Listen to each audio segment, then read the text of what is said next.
Hey everyone, the purpose of this video is to explain what these data are in the spreadsheet. You'll be asked to report on and analyze these results in your upcoming lab report and also in this week's laboratory assignment. So as I explained in the methods video, we collected data in along the edge of the COS mixed conifer forests and also in the interior. These two tables up top show the results for the overstory. So these are the trees. And what we have here are the species. So along the edge, we found ponderosa pine, white fir, and incense cedar, whereas in the interior, we found white fir, ponderosa pine, and Doug fir. This table shows you the density of those trees by species in these three rows, and then the total density. And density here is in trees per meter squared. So as you can see, the tree density was higher in the interior compared to the edge. So there were less trees per meter square. And I calculated these density values using the distances that I measured from the center point to the tree in each quadrant.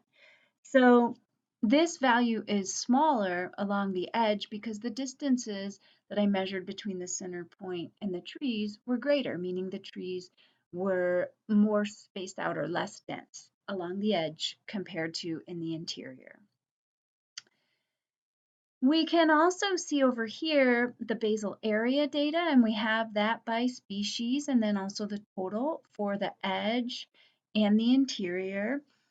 Recall that I mentioned in the methods video that we calculated basal area using the diameter at breast height for each of the tree species that was measured at each point.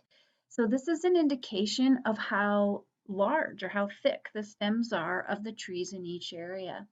So as you can see, the stems were slightly smaller along the edge, 26,751 centimeters squared, compared to the interior where it was 30,279.4 centimeters squared.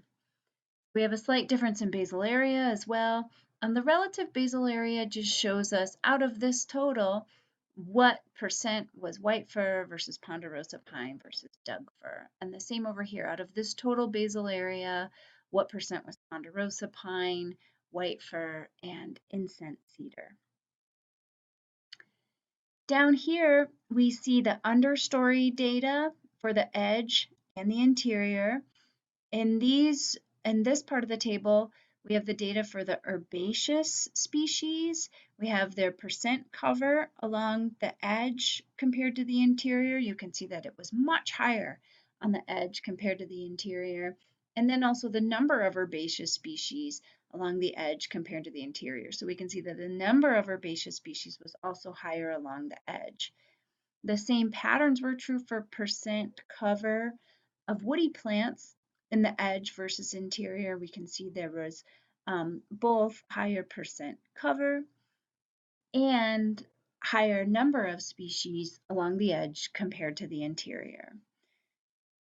Down here, I have some of the totals from the understory table. So this is total cover along the edge versus interior, total species along the edge versus the interior, no surprises there.